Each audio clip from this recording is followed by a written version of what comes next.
Dengan nilai investasi sebesar Rp1,5 triliun, PT Solusi Tunas Pratama Tbk berencana untuk kembali membangun 1.000 tower yang mayoritas masih dilakukan di Pulau Jawa pada tahun 2014 mendatang.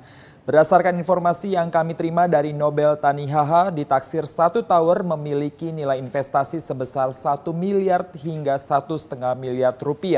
Adapun dana pembangunan tower tersebut akan bersumber dari kas internal maupun pinjaman dari perbankan yang sebesar 100 juta US dollar. Dan dengan adanya pembangunan 1.000 tower pada tahun depan dipastikan STP akan memiliki 3.900 tower pada 2014 dengan rincian sepanjang tahun ini sudah ada sebanyak 2.900 tower. Sementara itu emiten infrastruktur telekomunikasi tersebut juga menunjukkan kinerja omset pada 2014 yang diproyeksikan akan melesat maksimal 60% atau sekitar Rp1,28 triliun seiring rencana ekspansi organik dan anorganik tahun depan. Nobel sendiri optimis bahwa pendapatan perseroan bisa tumbuh sebesar 50% hingga 60% atau bisa lebih dari Rp800 miliar sampai dengan akhir tahun 2013.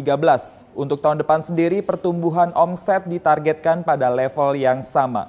Berdasarkan perhitungan bisnis sesuai perkiraan Solusi Tunas, maka pendapatan sepanjang 2013 bisa mencapai sebesar Rp794,1 miliar hingga Rp847,4 miliar atau mengalami pertumbuhan sebesar 50-60% dari perolehan tahun lalu yang hanya Rp529,4 miliar.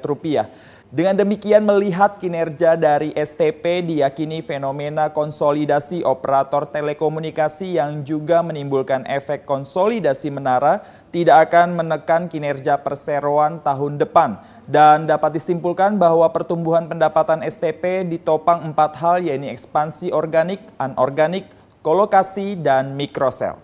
Berikut adalah penuturan dari Nobel Tani HH selaku Presiden Direktur PT Solusi Tunas Pratama Tbk mengenai rencana ekspansi yang akan dilakukan perseroan pada tahun depan dan juga mengenai kinerja perusahaan yang akan berlangsung pada tahun 2014. 2014 tetap ya kita konsen pada core bisnis kita bangun tower, kita kejar kolokasinya.